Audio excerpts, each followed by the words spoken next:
6 trolleys worth of food is what we've collected today.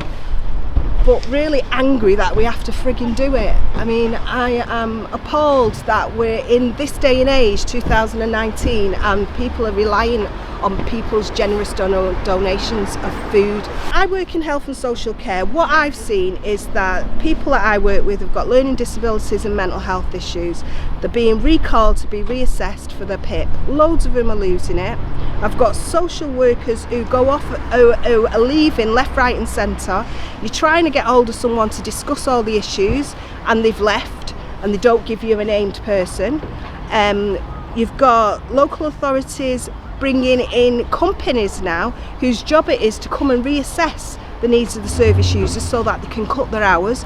They've got targets so they can save a few quid, and at the end of the day it's going to cost more money because these people are going to end up going into crisis because just that conversation with some service users about actually we don't think you need to live here anymore, you're much more independent than we assess you as being, you don't need to live here, takes them back into crisis and can end up back in hospital, and I have seen that happen.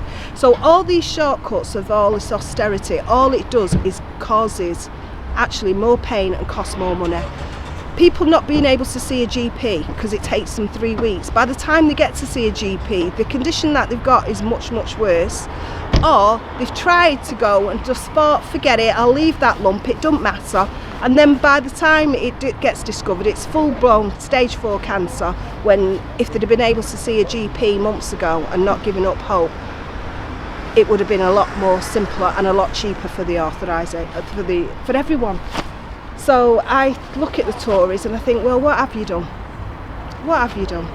I don't understand how working class people can vote for Tories. I just don't get it, and especially black working class people, because the Tories have, if nothing, have shown that they've got utter contempt for working people.